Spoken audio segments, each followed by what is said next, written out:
हम रेगुलेशंस की कब से डिमांड कर रहे थे। बैन की बात आई तो सुप्रीम कोर्ट में पिटिशंस भी साइन कर रहे थे। चलो बैन से तो हम फिर भी लड़ गए, लेकिन 30% में आकर हम भी फंस गए। Yes, we are talking about crypto tax in India. हमारी फाइनेंस मिनिस्टर निर्मला सीतारमन जी ने इस बजट सेशन 2022 में एक नया सेक्शन 115 BBH इंट्रोड्यूस किया, जो कि बेसिकली वर्चुअल एसेट्स यानी कि क्रिप्टो करेंसी से जो भी इनकम होती है उस पर 30% फ्लैट टैक्स एंड 1% TDS लगाने की बात कही गई, जिससे हमें थोड़ी राहत मिली कि चलो ठीक है, फ्यूचर के अंदर इंडिया में क्रिप्टो करेंसी लीगल हो सकती है, but still 30% flat tax is a big number and लोगों को समझ में भी नहीं आ रहा है कि किस तरीके से उन्हें टैक्स कैलकुलेट करना है। सो आज इस वीडियो के अंदर हम आपको यही एक्सप्लेन करने वाले हैं कि कैसे आपको 30% टैक्स एंड 1% TDS कैलकुलेट करना है। अगर आप फॉरेन एक्सचेंज या डिसेंट्रलाइज्ड एक्सचेंजेस को यूज करते हैं तो किस तरह से आपका टैक्स कैलकुलेट होगा एंड कौन कौन सी डिडक्शंस आपको इस सेक्शन के अंदर मिलने वाली है। जब आप एक कंप्लीट वीडियो देख लेंगे तो आपके क्रिप्टो टैक्स से रिलेटेड सभी डाउट्स क्लियर हो जाएंगे। So without wasting any more time, let's begin.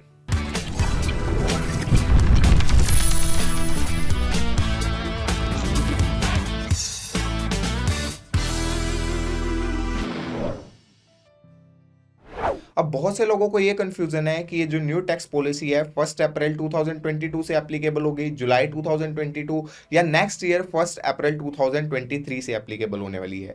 तो जो हमारा फाइनेंशियल ईयर है वो 1 अप्रैल से 31 मार्च तक चलता है, तो इट मीन्स 2022 1 अप्रैल से ही ये पॉलिसी एप्लीकेबल हो जाएगी और इस पूरे साल का टैक्स जो है वो नेक्स्ट ईयर 31 मार्च 2023 में कैलकुलेट किया जाएगा। और यहाँ पे अब कोई भी स्लैब सिस्टम नहीं रहने वाला है, जैसे कि हमने पहले देखा कि आपकी इनकम के बेसिस पे स्लैब सिस्टम होते हैं कि आपकी 5 लाख तक इनकम है तो इतना % टैक्स लगेगा, 10 लाख तक इनकम है तो इतना % टैक्स लगेगा, 20% 30% टैक्स। लेकिन क्रिप्टो करेंसी में आपकी कितनी भी इनकम हो, चाहे 10,000 हो, चाहे 20,000 हो, चाहे 5 लाख या फिर 50 लाख, आपको 30% फ्लैट टैक्स यहाँ पे देना होगा, जो कि स्मॉल इन्वेस्टर्स के लिए ज्यादा अच्छी बात नहीं है। बट स्टिल एग्जाम्पल से समझते हैं कि किस तरीके से आपको ये टैक्स कैलकुलेट करना है, 30% टैक्स एंड 1% TDS। सपोज आपने अप्रैल 2022 के बाद 10,000 रुपीज बिटकॉइन या किसी भी क्रिप्टो करेंसीज के अंदर इन्वेस्ट किया और उसमें आप 30% लॉस पे चले गए और अब आपने 30% लॉस पे उस क्रिप्टो करेंसी को सेल कर दिया, यानी कि आपको 10,000 रुपीज आपने इन्वेस्ट किया, 30% लॉस हो गया, यानी कि 3,000 रुपीज का आपका लॉस हो गया। तो आपको मिलना कितना चाहिए था, 7,000 रुपीज, बट नहीं, आपको 7,000 रुपीज नहीं मिलेगा। आपकी हर ट्रांजेक्शन के ऊपर 1% TDS भी कट होगा, यानी कि 7,000 रुपीज पे 1% TDS, 70 रुपीज आपका TDS भी कट होगा। तो 10,000 में से 3,000 आपका लॉस हो गया, 70 रुपीज आपका TDS कट हो गया, तो आपका बचा 6,930 रुपीज। अब ये मैटर नहीं करता है कि आप प्रॉफिट में या लॉस पे हो, आपको TDS देना ही होगा और आप सेम फाइनेंशियल ईयर के एंड में उस TDS का रिफंड भी ले सकते हो। अब आपने जो बचा हुआ आपका अमाउंट था 6,930 रुपीज, आपने सेम ही फाइनेंशियल ईयर में किसी और कॉइन यानी कि सपोज BNB कॉइन के अंदर आपने इन्वेस्ट कर दिया और उस पर आपने प्रॉफिट कमाया 2,070 रुपीज का। तो अब आपकी पहले वाली अमाउंट थी 6,930 रुपीज प्लस 2,070 रुपीज, तो आपकी टोटल अमाउंट यहाँ पे कितनी बन गई, 9,000 रुपीज। 9,000 रुपीज के ऊपर आपको 1% TDS देना होगा जब आप ट्रांजेक्शन को क्लोज करोगे, तो इट मींस आपका 90 रुपीज का यहाँ पे TDS भी कट हो गया। सो अब आपका उस फाइनेंशियल ईयर का नेट प्रॉफिट एंड लॉस कितना हुआ, 3,000 रुपीज का आपने पहले लॉस किया था पहले वाली ट्रेड में, देन सेकंड ट्रेड में आपने 2,070 रुपीज का प्रॉफिट किया, तो आपका नेट लॉस आया 930 रुपीज का। और जो भी आपका TDS कट हुआ था पहली ट्रांजेक्शन का 70 रुपीज एंड सेकंड ट्रांजेक्शन का 90 रुपीज, वो 160 रुपीज आपको एंड ऑफ द ईयर जब आप अपना टैक्स कैलकुलेट करोगे तो वो रिफंड मिल जाएगा। तो TDS की हमें 1% भी दिक्कत नहीं है, TDS रिफंडेबल अमाउंट है। लेकिन गवर्नमेंट क्यों इसको चार्ज कर रही है, ताकि एक्सचेंज वाले पूरी ट्रांजेक्शंस का ट्रैक रखे, कहां पे कितनी ट्रांजेक्शन हो रही है एंड गवर्नमेंट को पूरा डेटा एक साथ मिल जाए। अब एक और एग्जांपल से समझते हैं नेक्स्ट फाइनेंशियल ईयर 2023-24 में।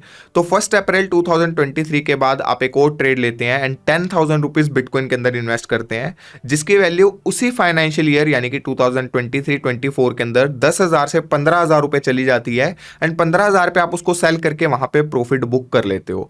तो अब सबसे पहले तो आपको 1% का TDS देना होगा, यानी कि 15,000 पे 1% का TDS 150 रुपए आपके डिडक्ट हो जाएंगे। तो आपको कितना अमाउंट बचा, 14,850 आपके अकाउंट में आ जाएगा। अब नॉर्मली होना क्या चाहिए था आईटीआर के अकॉर्डिंग, जो कि स्टॉक्स वगैरह पे होता है, कि 5,000 रुपीज का आपको इस साल में प्रॉफिट हुआ, 970 रुपीज का आपको लास्ट ईयर के अंदर लॉस हुआ था, तो दोनों का डिडक्ट करके 4,030 रुपीज पे आपका 30% का क्रिप्टो का टैक्स लगना चाहिए था। लेकिन गवर्नमेंट का ये कहना है कि आप क्रिप्टो के लॉसेस को कैरी फॉरवर्ड नहीं कर सकते हो, ये फीचर सिर्फ बिजनेस, म्यूचुअल फंड्स या स्टॉक के लिए है। तो इट मींस आपको इस साल का प्रॉफिट यानी कि 5,000 रुपीज के ऊपर ही 30% टैक्स यानी कि 1,500 रुपए का टैक्स देना पड़ेगा। और जो भी आपका टीडीएस होता है वो तो आपको रिफंड मिल ही जाएगा at the end of financial year, जब भी आप टैक्स फाइल करोगे। होपफुली अब आपको समझ में आ गया होगा कि गवर्नमेंट किस तरीके से आपकी ट्रांजैक्शंस के ऊपर 1% टीडीएस चार्ज करने वाली है और कैसे आप अपनी क्रिप्टो करेंसी का टैक्स कैलकुलेट कर सकते हैं। लेकिन कुछ और बातें भी हैं जो आपको ध्यान में रखने की जरूरत है, जैसे कि क्रिप्टो करेंसी में कुछ भी लॉन्ग टर्म कैपिटल गेन या short term capital gain applicable नहीं होने वाला है। ये यहाँ पे कोई भी स्लैब सिस्टम नहीं होगा जैसे कि स्टॉक्स के अंदर होता है। यहाँ पे आपको फ्लैट 30% टैक्स देना होगा, चाहे आपकी इनकम कितनी भी हो। इसी के साथ साथ आप किसी भी दूसरी इनकम के हेड से प्रॉफिट या लॉस को इसके सेट ऑफ नहीं कर सकते हैं क्रिप्टो करेंसी के प्रॉफिट लॉस को, कि आपको क्रिप्टो करेंसी में लॉस होता है, किसी और इनकम हेड के अंदर आपको प्रॉफिट होता है, तो आप दोनों को आपस में सेट ऑफ नहीं कर सकते हैं। आपको क्रिप्टो करेंसी का प्रॉफिट लॉस सिर्फ क्रिप्टो करेंसी के अंदर ही रखना है। इसी के साथ साथ कॉस्ट ऑफ एक्विजिशन के सिवा आपको कोई भी डिडक्शन नहीं मिलने वाली है, यानी कि जिस अमाउंट से आप बाय कर रहे हो सिर्फ आप वही डिडक्ट कर सकते हो, उसके सिवा आपको कोई भी डिडक्शंस क्रिप्टो करेंसी के अंदर नहीं मिलेगी। एंड आप अपने इस ईयर के लॉस को नेक्स्ट ईयर के अंदर कैरी फॉरवर्ड भी नहीं कर सकते हो।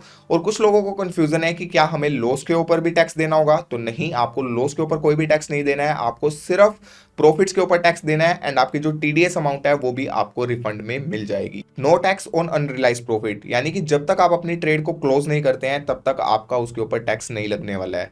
30% tax on gifts as well, जैसे कि हमने यूजली देखा है 30 जो गिफ्ट्स होते हैं उसके ऊपर टैक्स नहीं लगता है, लेकिन क्रिप्टो करेंसी पे सपोज अगर मैं गिव अवे करता हूं तो उसमें आपको गिफ्ट मिलता है, तो उसमें जो रिसीवर होगा जिसको वो गिफ्ट मिलेगा उसको 30% टैक्स उसके ऊपर पे करना होगा, जो कि काफी बुरी बात है। गिफ्ट्स पे टैक्स नहीं चार्ज करना चाहिए।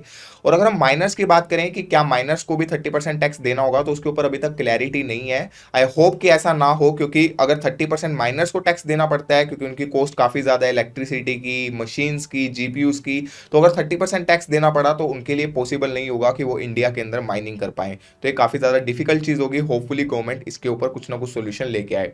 और अगर आप डिसेंट्रलाइज एक्सचेंजेस या फिर फॉरेन एक्सचेंजेस यूज करते हैं तो किस तरह से आपका टैक्स कैलकुलेट होगा, तो उसके अंदर अभी तक क्लैरिटी नहीं आई क्योंकि गवर्नमेंट किस तरह से उसको ट्रैक करेगी, क्योंकि गवर्नमेंट के लिए ट्रैक करना ईजी नहीं है डिसेंट्रलाइज एक्सचेंजेस को, क्योंकि वो स्मार्ट कॉन्ट्रैक्ट्स के ऊपर वर्क करते हैं, वहां पे आपको कोई केवाईसी करने की जरूरत नहीं है। तो फ्यूचर में अभी गवर्नमेंट के लिए भी ये सब चीजें नहीं है, तो हमें फ्यूचर के अंदर और अपडेट्स देखने को मिल सकते हैं इस पॉलिसी के ऊपर, इस सेक्शन के ऊपर। तो इसी से हमें पता लगेगा कि और क्या नई चीजें हमें फ्यूचर में देखने को मिलेगी।